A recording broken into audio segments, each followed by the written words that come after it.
Support of TTP primarily, और ये भी पाकिस्तान का इल्ज़ाम है कि वहाँ पर बीएलए या इस तरह के ग्रुप्स जो हैं जो कि बलूचिस्तान में एक्टिव हैं, उनको भी ग्राउंड मिलता है, या वहाँ पे ट्रेनिंग कैंप्स हैं, या सपोर्ट मिलती है।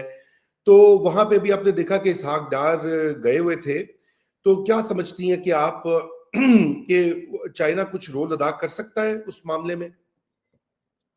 मैं समझती हूँ जी कि चाइना जो है वो पहले भी आपने कोशिश की थी कि वो रोल अदा करे। उनके ट्रांजैक्शनल रिलेशनशिप है, और मजे की बात है हमारे तो खुद रिलेशनशिप है तालिबान के साथ। जी। हक्कानी नेटवर्क के साथ हमारे बड़े ताल्लुकात हैं, वो खत्म तो नहीं हुए। कंधार के साथ जो कंधारी ग्रुप है काबुल में, उनके साथ डिफरेंसेस हैं। और बल्कि मैं समझती हूँ कि ये एज अ रिएक्शन यूं हुआ है क्योंकि इंडिया जो है और तालिबान वो आपस में गुफ्तगू कर रहे हैं।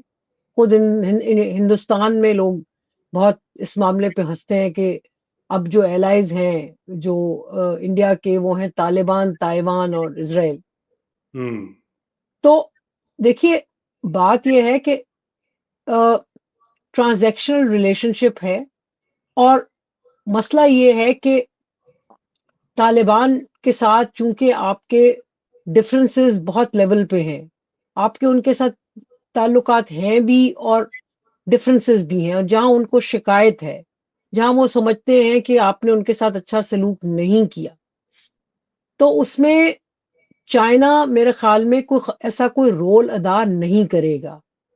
चाइना वो इलाके का भी चौधरी नहीं है जो कि नोट निकाल के फेंके और कहे कि हाँ भाई, ये मैं नोट दे रहा हूं तो चलो अब बंदे के पुत्र बनो। ये वाली चीज जो है ना, अ, वो मेरा नहीं ख्याल कि यूं होने वाली है। अ, हमने अपनी सिक्योरिटी के लिए भी पहले भी चाइना को गुफ्तगू में एंगेज किया है कि भाई जरा बात करें अफगानिस्तान के साथ। तो देखते हैं ये गुफ्तगू कहाँ तक जाती है, चाइना कितना इफेक्टिव होता है। चाइना तालिबान लीडरशिप को बीजिंग भी लेके गया है। अ, ये एक आज के दिन में, एक दिन में ये मामला खत्म होने वाला नहीं है। बिल्कुल चाइना रोल प्ले करेगा। देखिए, मैं समझती हूँ कि सबसे बड़ी जो चीज चाइना ने इस कॉन्फ्लिक्ट के दौरान कही वो ये था कि भाई अ, हम तुम्हें, तुम्हारी डिफेंड योरसेल्फ, ठीक है, जी। डिफेंड करो। और जो कि पाकिस्तान ने किया अपने आप को, तो उसमें वो बिल्कुल हमारे साथ खड़े हैं और वो गुफ्तगू भी करेंगे अफगानिस्तान से। लेकिन आप ये देखें कि उनके हिंदुस्तान के साथ भी मरासिम है, ये नहीं कि है नहीं, ट्रेड रिलेशंस है। उनके अमेरिका के साथ भी मरासिम है।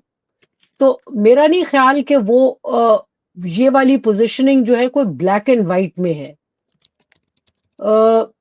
जहां तक पाकिस्तान की डिफेंस की है कि पाकिस्तान मारा ना जाए, पाकिस्तान अपने अपनी अपना दिफा कर सके, वो बिल्कुल हमारे साथ खड़े हैं और खड़े रहेंगे।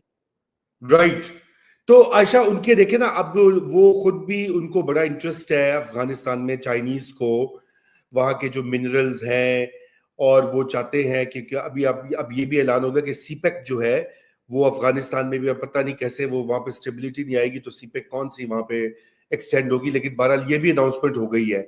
और मैं देख रहा था कल, बड़ी कमेंट्री हो रही थी इंडिया में पेपर्स में। हम तो उनके पढ़ सकते हैं, हमारी तो ट्वीट्स नहीं, वो बहुत सारे पाकिस्तानियों की उन्होंने बंद की हुई है। तो वो उसमें मैं देख रहा था, उनका जी हमें एक बड़े कंसर्न्स है, बड़े इंडिया को बड़े जिसे कहना चाहिए, ये CPEC into Afghanistan, why India should be worried वगैरह वगैरह। तो आप मेरे जरा। ख्याल में जी जंग, देखें जंग की वजह से ये गुफ्तगू फिर से आ गई है। लेकिन आपको मैं तवज्जो दिलाना चाहती हूँ कि CPEC into Afghanistan is a old old project. इसका जिक्र जो है वो पहले से हो रहा है। हम्म।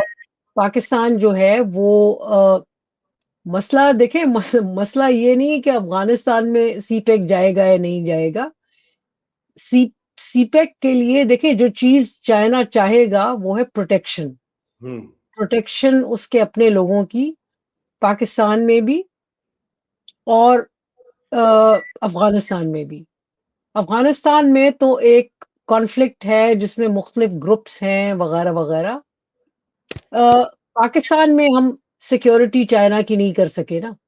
क्या अब देखना ये है कि अब उनकी सिक्योरिटी क्या बेहतर होगी इस कॉन्फ्लिक्ट के बाद? क्या हम ज्यादा कमिटेड होंगे? हमने तो ना सिर्फ कि उनकी प्रोटेक्शन नहीं की चाइनीज की, हमने तो बहुत सारी जो इन्वेस्टिगेशंस थी वो भी ठीक ठीक तरह नहीं की, जिससे वो बीजिंग हमसे शाकी था। लेकिन आप ये देखें कि तब भी बीजिंग कहता था कि हमें पता है कि ये हम इससे चीज से खुश नहीं है, लेकिन हम आपको छोड़ नहीं रहे। तो बिल्कुल। सीपेक जो है, अब बात यह है कि इंडियन ऑडियंस जो है वो जाहिर है इसको एक और लेवल पे इंडियन मीडिया की गुफ्तगू को मैं ज्यादा नंबर यहाँ बिल्कुल भी नहीं दूंगी, क्योंकि बहुत शोर मचाते हैं। लेकिन मेरे ख्याल में एक लार्जर कॉन्टेक्स्ट में कि चाइना भी इस कॉन्फ्लिक्ट का में रीजनल, डेफिनेटली एक more than a regional power है, बट उसको भी मतलब कि इंडियन एनालिस्ट से पूछें तो वो कहते हैं कि भाई ये इस वक्त जो इस जंग का या न्यू नॉर्मल का एक और भी एक एंगल है, वो ये है कि दोनों साइडें छातियां पीटे और कहें विन विन, और दरमियान में चाइना कहे भी आई वन एज वेल, मेरा भी इसमें विक्ट्री है। तो मैं समझती हूँ कि सिचुएशन ब्लैक एंड वाइट नहीं है। ये कोल्ड वॉर के कॉन्टेक्स्ट में हम इन रिलेशनशिप्स को नहीं देख सकते।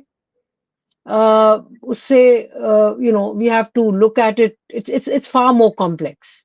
नहीं नहीं, सर्टेनली। और दोनों साइड्स देखें आयशा, ये तो हमारी हिस्ट्री रही है। दोनों साइड्स जो है वो दावा भी कर रही हैं। इंडिया कह रहा है जी हमने बड़ी कामयाबी से नया नॉर्मल सेट कर दिया है, अब आइंदा हम ये करेंगे। मैं इसके ऊपर आपसे बात भी करता हूँ, क्योंकि अभी जो बहुत सारी पाकिस्तान के सिक्योरिटी और स्ट्रेटेजिक जो कॉन्वर्सेशन है, वो अब इस पर जो है बात कर रही है आयशा, कि दोबारा भी अगर कोई इस तरह का टेरर अटैक होता है इंडिया में, तो फौरी तौर पे क्या फिर इंडिया दोबारा से यही वाला काम करेगा और फिर एक और जंग होगी? मतलब ये सिलसिला कहाँ जाके रुकेगा?